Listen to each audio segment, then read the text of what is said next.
Olá pessoal, para você que está assistindo esse vídeo é a primeira vez, meu nome é Ângelo e eu vou estar apresentando aqui, dando sequência a essa playlist aí onde eu estou abordando aí sobre circuitos de primeira ordem, E aconselho vocês a dar uma olhada aí nos vídeos que eu já fiz anteriormente. Nesse vídeo aqui, eu vou estar trazendo para vocês a forma como é modelado aí os circuitos, que envolvem aí capacitores e indutores, e que nessa modelagem, a ferramenta matemática utilizada está associada aí às equações diferenciais, Como o circuito aqui ele é de primeira ordem, então a equação diferencial também será de primeira ordem. Então eu trouxe aqui um exemplo, Eu tenho aqui um circuito aqui onde eu tenho aqui um indutor, associado aqui a um resistor e uma fonte de tensão. Então, para poder demonstrar aí que esse circuito, um circuito que possua aí, um indutor, e também eu vou mostrar um exemplo aí, um circuito que contém aí um capacitor. Esses circuitos eles são modelados, com equações diferenciais. Então, se nós fizermos aqui, aplicarmos aqui a equação da malha, para a tensão nessa malha, perceba o seguinte, aqui temos o elemento comum, que é a corrente elétrica, e aí fazendo a soma das quedas de tensões na malha, temos o seguinte, que a queda de tensão no resistor vai ser R vezes I, mais a tensão no indutor, ela é definida, isso já foi dito aí em vídeos anteriores, eu vou até deixar na descrição, que a tensão nos terminais do indutor é definida pela o produto da indutância e da taxa de variação da corrente, Então isso aqui representa a queda de tensão, a tensão na verdade, nos terminais do indutor, e igual aqui a tensão, que é a tensão da fonte, Então nós temos aqui a equação das quedas de tensões nessa malha. Veja que aqui nessa primeira forma, da equação, veja que já tem um termo aqui que é uma derivada, Então, como na equação aqui tem aqui uma derivada, da variável, então isso já caracteriza aqui que se trata de uma equação diferencial, Eu tenho uma equação onde o meu termo que varia, o meu termo variável, ele está associado aí à sua própria derivada. De forma a melhorar a representação, dessa equação, é normal, é comum, na verdade é uma boa prática tornar o coeficiente, do elemento, da derivada, da variável da equação, tornar esse coeficiente unitário, Então, para fazermos isso, pegamos aqui, e multiplicamos ou dividimos aqui, todos os elementos dessa equação por L, que é o termo aqui, que é o coeficiente aqui dessa derivada. Então, fazendo essa multiplicação aqui pelo inverso de L, chegamos aqui a essa representação matemática, Então, nós temos aqui uma equação diferencial, de primeira ordem, A ordem, ela está associada à ordem da derivada. Como aqui é a primeira derivada da variável I, que I também é uma função do tempo, então por isso que dizemos aí que a equação diferencial é de primeira ordem, onde aqui a variável é I, ou seja, eu estou aplicando tensão e estou obtendo como resposta a corrente, Então esse é meu elemento de resposta. Então, a princípio eu não vou entrar aqui no detalhe da solução, Eu vou nesse primeiro momento eu vou só mostrar a modelagem, para vocês ficarem, para quem não tem esse entendimento, passar a conhecer. Então, esse circuito aqui, ele é modelado dessa forma, ele pode ser representado por essa forma, dessa maneira aqui, Tem um termo, tem uma derivada aqui da variável I, mais uma constante aqui, né, R e L, né, está associada ao resistor, ao valor da resistência, né, do resistor e da indutância. E temos aqui, né, um termo constante que é a tensão pela indutância, ok? Dando sequência aí, agora mostrando a modelagem, né, só que agora no circuito RC, né, composto aí por um resistor e um capacitor. Então eu optei por dar esse exemplo aqui, né, em uma associação em paralelo, né, do resistor e do capacitor, só por comodidade, tá? Mas também poderia ser representado por um circuito sério aqui. Então, nessas condições aqui, o que nós temos? Temos aqui uma fonte de corrente que está alimentando aqui o circuito, né, em paralelo aqui do resistor e da capacitância. E aqui, né, como se trata aqui de corrente, podemos aplicar aí a lei dos nós, né, a lei de Kirchhoff para os nós. E aí, fazendo essa aplicação, né, essa equação dos nós, o que nós temos, né? Que a corrente IR mais IC mais IS é igual a zero, ou eu posso dizer que IR mais IC é igual a IS. Então, IR é quem? IR é a tensão nos terminais do resistor, né, que está representado aqui por essa letra V aqui, né, é a tensão nos terminais do resistor, dividido pela resistência desse resistor. Então é V dividido por R. Então aqui eu tenho o IR aqui, representado por V dividido por R, mais a corrente no capacitor, que é definida pela capacitância vezes a taxa de variação da tensão nos terminais do capacitor. Então a somatória aqui dessas duas correntes é igual à corrente da fonte, né? Pelos mesmos motivos que foram explicados anteriormente, né? Para tornar aqui o coeficiente, né, da derivada aqui, né, da nossa variável em questão, como aqui é C, né, que está multiplicando, então eu multiplico aqui pelo inverso de C, e aí eu chego também a essa representação, né, que é também uma equação diferencial de primeira ordem. Perceba que tanto no circuito com indutor quanto no circuito com o capacitor, a equação matemática, né, elas são muito semelhantes, né? Elas têm a mesma estrutura, né? O que modifica são a variável, né, que está se analisando, e os coeficientes, né, que aparecem, né, na equação. Então nesse caso aqui, o meu sinal de entrada é uma corrente, né, fornecida aqui por essa fonte de corrente. E nesse caso aqui eu estou obtendo como resposta a tensão, né? Então eu estou verificando aqui o comportamento da tensão ao se aplicar um determinado valor de corrente. Então são duas modelagens aí para os circuitos aí que contém, né, indutores e capacitores. Então até aqui, né, não entrei na questão de explorar mais a solução das equações, né, mas sim mostrar que circuitos com esses elementos, né, esses componentes, eles são modelados aí por equações diferenciais, né, e a ordem vai depender da topologia do circuito, né, se eu tiver mais capacitores no circuito ou se eu tiver capacitores e indutores no mesmo circuito, esse grau, né, da derivada ele vai se elevar, ok? Mas isso é um tópico para um outro vídeo, né? Aqui irei me restringir aqui apenas a equações de primeira ordem.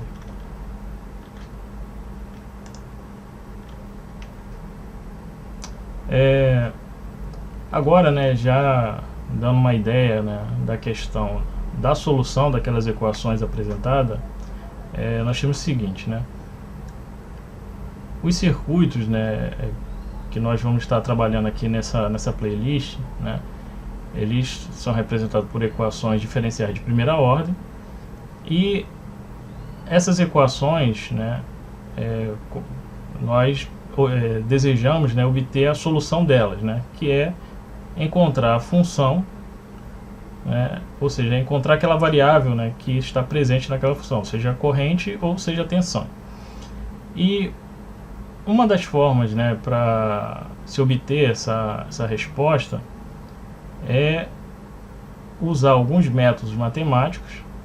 Então, como já foi mostrado aí as equações que modelam os circuitos, né, de primeira ordem, né, que envolve aí o indutor e o capacitor, agora eu vou trazer aqui para vocês, né, alguns conceitos a respeito de como obter, como analisar o circuito para obter a resposta desses circuitos, né, ou seja, obter as soluções dessas equações que modelam esse circuito, o comportamento desse circuito.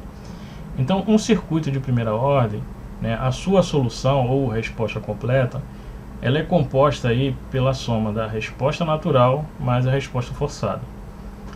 O que é a resposta natural, né? A resposta natural é o comportamento, que também é conhecido também como resposta transitória, é o comportamento transitório do circuito, ou seja, é aquele momento em que o circuito é imediatamente energizado ou imediatamente desenergizado, né? Esse momento transitório é aquele momento em que há mudanças abruptas nos circuitos, né? Como o abrir ou fechar de uma chave, né? Então, o circuito ele vai se comportar, vai ter um comportamento ali nesses momentos, né? E nessa resposta transitória, nós vamos ver mais à frente que ela não depende, né, do sinal de entrada, né? Então, no momento em que eu desejo analisar a resposta natural ou a resposta transitória, né, eu vou fazer essa análise sem levar em consideração aí o sinal de entrada, seja de corrente ou de tensão, né?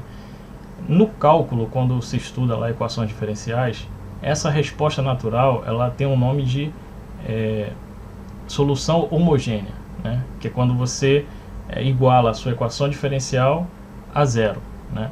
E aí você, no caso que está desenvolvendo lá o cálculo, ele encontra a solução homogênea daquela equação diferencial. O comportamento forçado, né, que é a resposta forçada, né, ou estacionária, também conhecida como estado permanente, né, o estado estacionário, esse momento é aquele momento em que o circuito ele já atingiu, né, a sua condição de regime, né? Ele já está operando de forma estável, equilibrada, né? Então ele já saiu daquele momento transitório e atingiu seu momento de regime, né? Seu momento de trabalho, né? Então esse momento é o que a gente chama de resposta forçada. Então perceba que para que seja possível, né, obter a resposta do circuito, né, de forma completa, é necessário conhecer a equação que modela o comportamento do circuito na condição natural ou transitória ou livre, né, depende da literatura, e a equação, né, caso exista, que apresente aí que modele, né, a condição de regime transitório ou de regime forçado, né, de regime permanente. E aí a junção, né, dessas duas soluções, né, dessas duas equações, vai formar a resposta completa, e essa resposta ela vai modelar o circuito como um todo, né, e que vai abranger aí, né, uma única equação vai abranger os dois estágios de operação desse circuito, seja no momento transitório ou natural, seja no momento permanente, né, ou forçado. Então eu vou mostrar aqui um exemplo de uma análise, né, da modelagem do circuito, né, na condição natural, né. Então vamos tomar aqui, né, esse exemplo em que eu tenho aqui um indutor, né, e um resistor em paralelo, considerando aqui que haja aqui já uma energia armazenada aqui nesse indutor e que a corrente inicial nesse indutor é um valor I, né? Vamos trabalhar não com valores aqui agora. Então, inicialmente, né, o indutor ele tem uma corrente I armazenada aí nos seus terminais. Então ele vai funcionar aqui, né, de forma análoga com uma fonte de corrente, né, que vai fornecer essa corrente para o resistor. Ou seja, toda a energia que foi armazenada anteriormente no indutor vai ser transferida para o resistor. E aí nós podemos aqui fazer uma análise, né, aplicando aí a lei de Kirchhoff para as malhas, né, que é da extensão numa malha. E temos o seguinte, que a tensão nos terminais do indutor mais a tensão nos terminais do resistor é igual a zero. É igual a zero porque não temos uma fonte aqui, né? Fazendo aí a substituição, né? Então, opções, né? Temos aqui que a tensão no indutor é definida pela indutância vezes a taxa de variação da corrente, mais a resistência, e o valor da tensão no resistor é a resistência vezes a corrente. E aí chegamos aqui nessa expressão.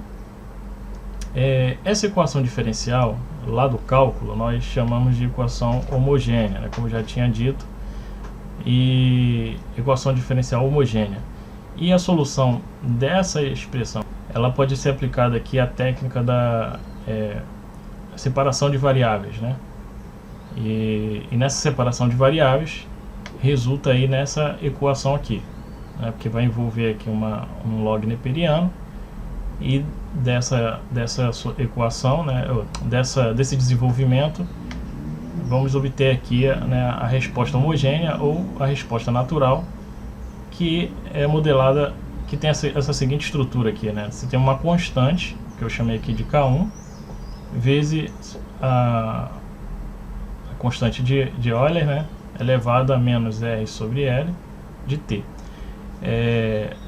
Em alguns livros você pode ver também que essa estrutura pode estar representada assim, E elevado a menos T sobre tal, né? Eu já até falei sobre isso, né, em um vídeo anterior, onde eu falo da constante de tempo, né? Então eu falo sobre essa constante tal aí. Mas assim, então a resposta natural, ela vai ter esse modelo aqui, tá? Seja ela para tensão ou para corrente, ela vai assumir essa estrutura. E perceba que nesse caso não há necessidade de ter uma fonte externa, né? Então, por isso que lá no vídeo anterior que eu falei que a resposta completa é a resposta natural, mas a resposta forçada, isso é o que?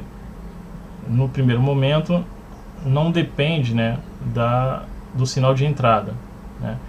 Só depende apenas da topologia do circuito, né? Só depende da forma construtiva do circuito. Então a resposta natural, né, segue esse modelo. E no caso do capacitor, né, nesse caso aqui, também considerando aí que o capacitor esteja inicialmente carregado, e aí efetue-se aí o mesmo raciocínio que foi feito anteriormente, vamos chegar aí no mesmo formato de equação e, obviamente, a nossa solução, né, para essa resposta natural, para a tensão nos terminais do capacitor, também tem a mesma estrutura anteriormente analisada. Então perceba que tanto o capacitor, o circuito capacitor, quanto o circuito condutor, a resposta natural, né, ou seja, a solução natural ou transitória, ela tem ela é modelada da mesma maneira, né? Você tem lá uma constante associada a uma função exponencial, né? Que também, né, em algumas literaturas você vai ter aqui menos t sobre tal. Então esse termo, né, E elevado a menos t sobre tal, ele é presente tanto no circuito indutivo quanto no circuito capacitivo, né, com capacitor, né, nessa análise. Então a resposta natural, ela sempre vai ter aí acompanhada aí essa equação exponencial, multiplicando aí por uma constante, né. Mais para frente eu vou mostrar como, depois a gente vai ver como calcula essa constante. Então essa aqui é a modelagem, né, do circuito natural. Então quando se for analisar um circuito, então primeiramente, né, deve-se analisar aí o comportamento do circuito, né, no seu regime natural, né. Então você iguala aí a sua equação a zero, né, a sua equação diferencial a zero, e chega aí a essa expressão. No caso da análise da resposta forçada, né, seja aí para o circuito RL ou RC, vamos seguir os seguintes passos, né. Se fosse fazermos aí essa solução, né, seguindo os passos adotados aí no cálculo, seria necessário conhecer, né, conhecer aí o fator integrante, depois teria que multiplicar esse fator integrante pela equação diferencial, depois que fizer isso, integrar, né, então teria vários passos, né.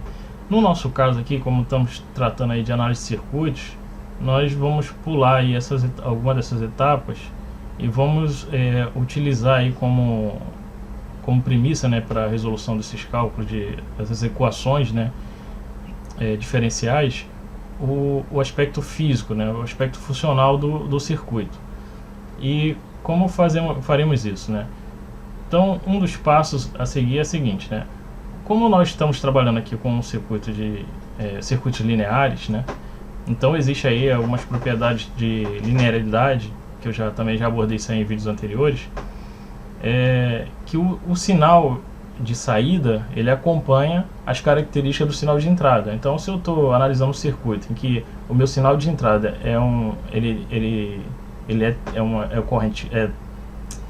ele é constante, né? Ele tem características constantes, como no caso aqui é DC. Então, a minha saída, né, que é a corrente ou tensão, também será DC, né? Se o meu sinal de entrada for descrito aí por uma função senoidal, a minha saída, seja de corrente ou tensão, ela também terá também a característica de um sinal senoidal ou cossenoidal, né? Então, partindo desse entendimento, nós podemos aí fazer algumas suposições, né, de resposta ou de solução.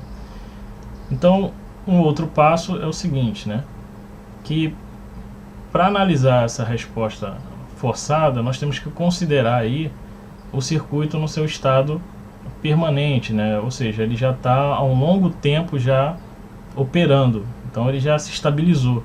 Então, e uma forma de definir isso é considerar um tempo muito longo. Então, um tempo muito longo pode ser representado aí por um t a infinito, né?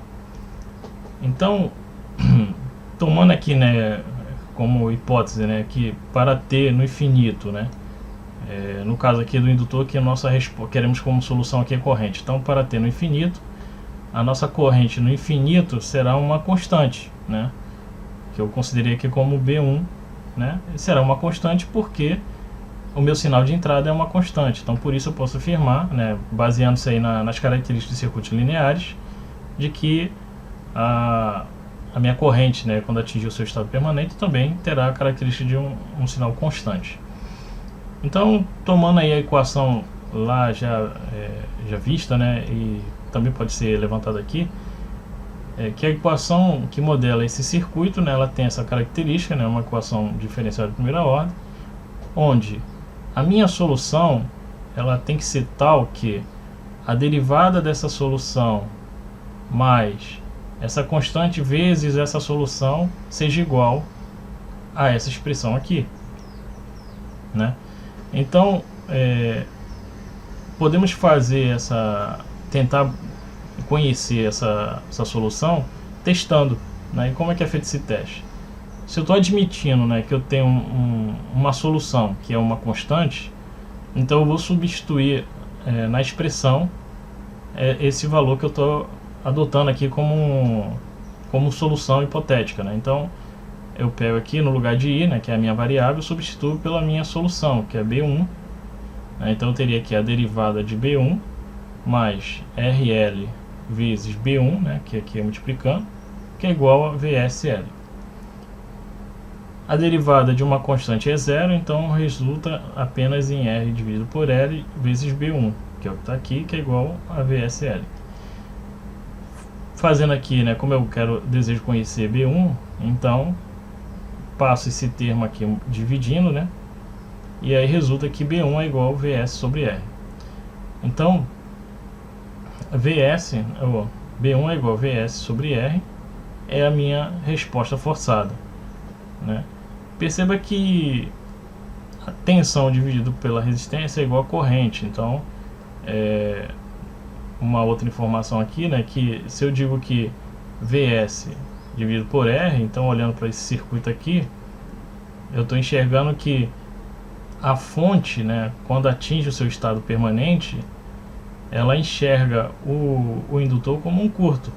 Por isso que na condição de regime forçado, a minha corrente ela será igual à minha tensão Vs sobre o resistor, porque se aqui se comportará como um curto, então eu terei nos terminais do resistor a tensão da fonte do circuito. Isso assim, é coerente, né? Nós já falamos várias vezes aqui que em circuito de corrente contínua, né, o indutor, né, quando ele está carregado, né, ou seja, quando existe aí energia armazenada nele, né, quando ele atinge o seu estado de regime permanente, né, o estacionário, ele se comporta aí como uma chave fechada, né? Então toda essa análise aqui comprova também, né, fortalece ainda mais essa ideia, né? Caso contrário, não teria essa solução aqui como resposta, né? Então aqui nós temos aí tanto a resposta forçada, né, para esse circuito, quanto a resposta natural, que já foi vista, né? Analisando aqui também o capacitor, né, tomando o mesmo exemplo e partindo também dos mesmos princípios, né, de análise, né, para T no infinito, né, considerar que V no infinito é igual a uma constante também, né, tendo em vista que se eu tenho aqui corrente e ela é constante, então a minha tensão, que é a minha solução, né, que eu quero encontrar como resposta, ela também seguirá aí as mesmas características do sinal de entrada. Então a minha tensão, né, como resposta, ela será constante também. E fazendo aí o teste, né, dessa hipótese, né, então eu vou chegar aqui numa solução, uma resposta forçada que é igual aí a R vezes I, vezes IS, né? Esse R vezes S nada mais é do que a tensão V, né? E isso também, né, da mesma forma que foi dito ali pelo resistor, ou pelo circuito com indutor, vimos também em outros vídeos, né, quando eu falo do capacitor, que quando ele está no seu estado de carga completa, né, ele está totalmente carregado, né, então ele se comporta aí como uma chave aberta. Então se ele está com uma chave aberta, toda a corrente da fonte está circulando apenas pelo resistor, o que comprova aí que essa constante B2 aqui é igual à tensão no resistor, que é dada pelo R vezes o S. E por final, né, para completar aqui, né, essa ideia que nós já abordamos, a resposta completa, né, de um circuito RL ou do circuito RC, né, seja para determinar a corrente ou seja para determinar a tensão, né, embora que eu estou olhando aqui para grandezas diferentes para cada um, né, mas isso vale também para achar a tensão no circuito RL, quanto também achar a corrente no circuito RC, vai seguir a mesma estrutura. A minha resposta completa, ela vai ser a composição da minha resposta natural mais a minha resposta forçada. E aí nessa análise, né, como já foi mostrado, extraímos aí equações que vão representar cada momento desse circuito, né, cada momento operacional desse circuito. Então,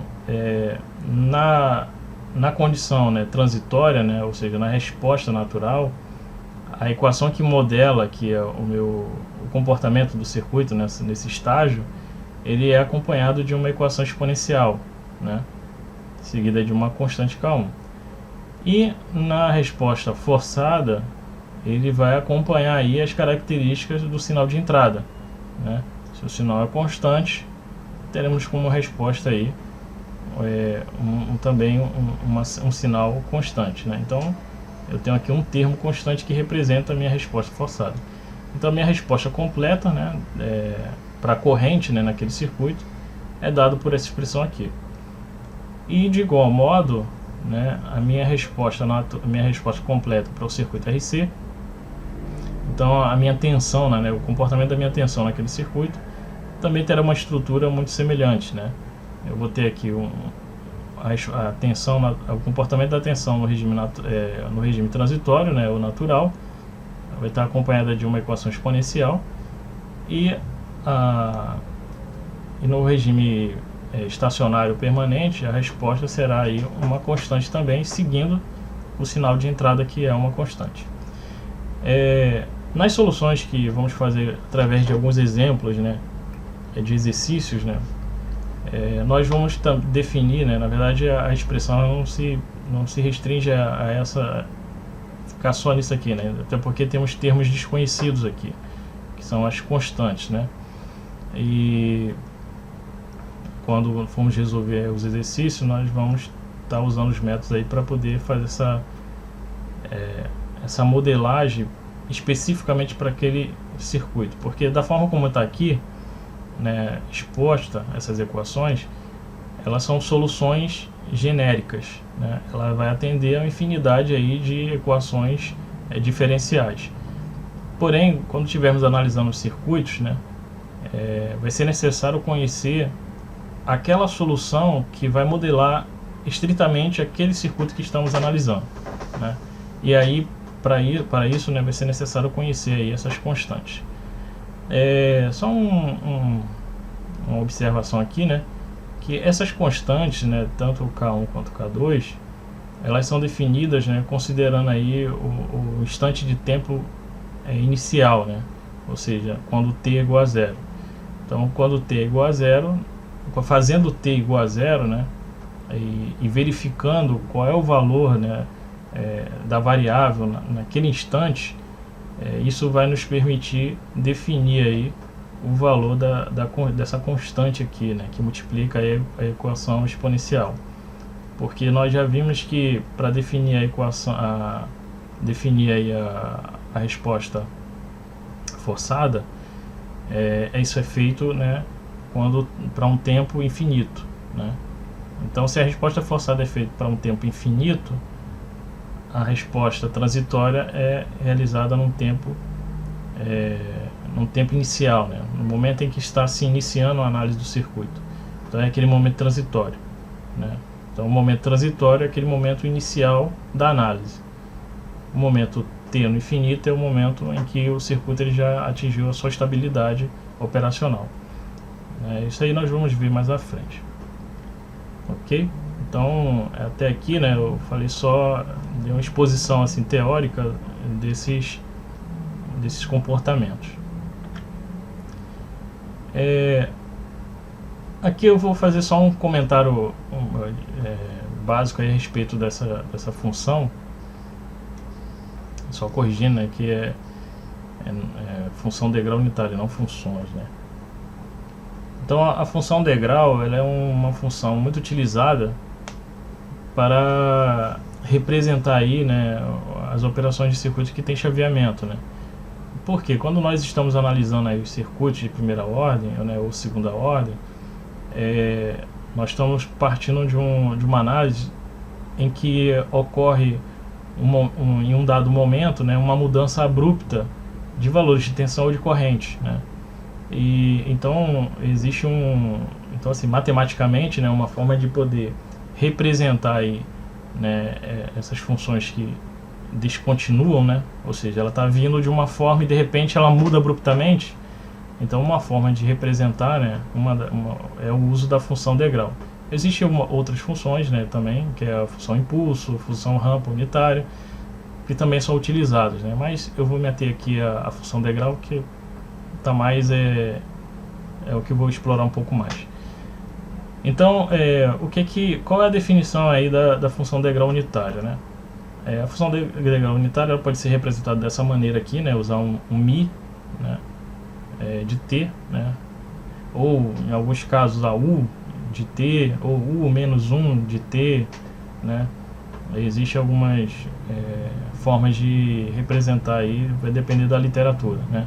O Close, né, o livro de análise de circuitos de sistemas lineares do Close, ele usa a notação U menos 1, né, de T, né.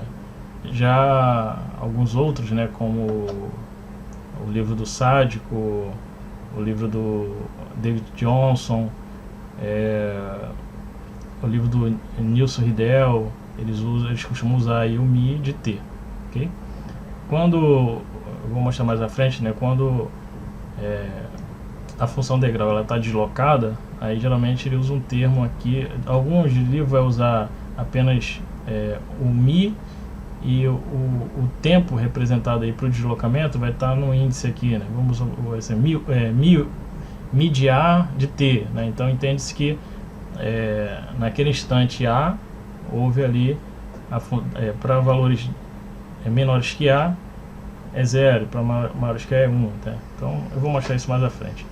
Então assim, a definição é o seguinte, né, que a função degrau unitário ela é definida da seguinte maneira, né, que ela, para valores de t menor que 0, essa função ela é 0, né? Então aqui, ó, você vê que ela é 0 a todo instante de t menor que 0, né? Para t negativo, né, a todo valor de t menor que 0, eu tenho aqui o valor 0 para essa função. E no instante 0 tem aqui ela não é definida nesse instante, né? Então existe aqui uma descontinuidade, né? Não é definida aqui. Porém, para valores de t maiores que 0, o valor da função é igual a 1, né? Tem o seu valor unitário, né? Por isso que ele chama de função degrau unitário, porque, né, o formato aqui, né, nos faz lembrar aí do degrau, né? Então você sobe um patamar aqui, né? Então a magnitude aí da função, né, é 1, né? É sempre 1 para todo t maior que 0. Que, como eu tinha dito, né, uma outra forma de representar aí a função quando ela é deslocada, né, então de um tempo qualquer, né, de um instante quaisquer, então usa-se essa notação, né, o de t menos a. O que isso quer dizer? Que para qualquer valor de t menor que a função é 0, e para todo t maior que a função é 1, né? Ela é 1. Então aqui também ocorre uma descontinuidade, né? Em t igual a, né, há uma descontinuidade. Essas representações, né, o uso, né, da função degrau, né, como eu já havia dito, né, ela serve para quando você tem, no caso, quando nós vamos analisar aqui circuitos, né, que pode ter aí operações de chaveamento. Então é muito comum fazer substituição das chaves, né, pela representação matemática, né? Então usa-se aí a função degrau para representar aí o comportamento operacional de uma abertura ou um fechamento de uma chave. Então eu vou mostrar aqui um exemplo, né?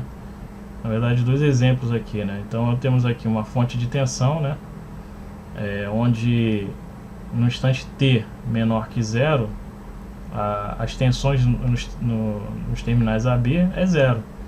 Porém, num dado momento, né, a chave é fechada e aí a tensão nos terminais AB passa a ser a tensão V0. Então, uma forma de representar essa condição operacional é usando essa notação aqui. Então, quando, né, vocês verem uma fonte, né, onde tem lá uma tensão, né, seja ela constante ou seja ela variável, né, acompanhada aí da função degrau, então você tem que entender que se for da função degrau unitário nessa condição aqui, então isso quer dizer que você está multiplicando, né, o seu valor da tensão vezes a função degrau unitário. Então, como a função degrau unitário para valores de t menor que 0, ela é 0, então 0, né, para valores menores que 0, você multiplica, né, 0 vezes qualquer valor aqui vai ser 0. Então essa fonte de tensão só vai realmente estar atuando aqui nos terminais para um valor de t maior que 0, que é onde a função degrau representa 1, e aí V0 vezes 1 é o próprio V0, né? Então essa é uma forma, né, uma notação matemática de representar aí o comportamento aqui desse circuito, esse chaveamento aqui. Isso aqui também é de forma análoga, né, o raciocínio, né, só que aqui é para fonte de corrente. no instante t menor que zero, para todo t menor que zero a corrente era nula, né, nos terminais, e num dado momento, né, a chave é comutada, e aí passa a haver aí a corrente I0 nos terminais aí AB. Então é representada aí, em vez de usar a chave, né, para representar essa mudança, né, esse chaveamento, utiliza-se aí a notação aí I0 vezes o de t. Só para tentar ficar um pouco mais clara essa ideia, eu vou tentar mostrar para vocês aqui o que é cada uma dessas representações, né? De repente vai ficar um pouco melhor. Então aqui só para ilustrar um pouco aquele último exemplo que eu dei, né? Vou pegar aqui só a fonte de tensão. Então imagina que eu quero representar aí um chaveamento, né? E onde num dado momento é que após um tempo t qualquer, né, eu considerar aqui um tempo a, né, é que o circuito ele é energizado, né, a chave se comuta, né. Então eu posso representar esse comportamento de chaveamento através dessa expressão matemática aqui. Ou seja, a minha tensão da fonte aqui ela tem valor, né, V0 vezes, né, ela está multiplicando aqui, né, a função degrau unitário num tempo A. O que isso quer dizer, né? Desassociando aqui a representação gráfica de cada elemento, né? Então eu tenho aqui a representação gráfica, né, da fonte de tensão de corrente contínua, quer dizer que desde o instante zero, né, até o infinito eu tenho uma tensão V0, né? E aqui eu tenho a representação aqui da minha função degrau unitário no tempo A, né? Ou seja, deslocada, né? Então ela será 0, né, para todo t menor que A, e será 1 para todo t maior que A, né? Então quando eu faço essa multiplicação, né, se fizermos uma multiplicação aqui dessas duas funções, o que acontece? Para os valores aqui de t, né, menor que A, essa parte aqui, nesse pedaço aqui do até A, né, de 0 até A, dessa função ele será suprimido, porque eu estou multiplicando V0 vezes 0. Então V0 vezes 0 é 0. E o circuito passa a ser energizado, né, a partir de valores de t maior que A, porque aqui o módulo da função do degrau unitário é 1. Então quando eu multiplico V0 vezes 1 é o próprio V0. Então essa aqui é o resultado, né, do meu V0, né, no instante t. Na verdade aqui é V0 multiplicando, né? Então aqui é o resultado. Esse aqui é o gráfico que representa o que está ocorrendo aqui, né? Então para valores menores que A, eu tenho a tensão nos terminais AB é 0. Para valores de t maior que A, eu tenho o valor aqui da minha função é igual a V0, né? Então tá aí, pessoal. Caso vocês tenham gostado aí da explicação, né, deixe aí nos comentários. Se foi útil aí para vocês, né, compartilhe com os colegas também. Se você ainda não é inscrito no canal, se inscreva e acompanhe aí que os próximos vídeos eu vou estar mostrando aí o desenvolvimento de alguns exercícios, né, de alguns livros, mostrando aí a aplicação aí desse raciocínio para encontrar aí as soluções, né, que modelam aí os circuitos de primeira ordem, ok? Então, até uma próxima e me acompanha aí.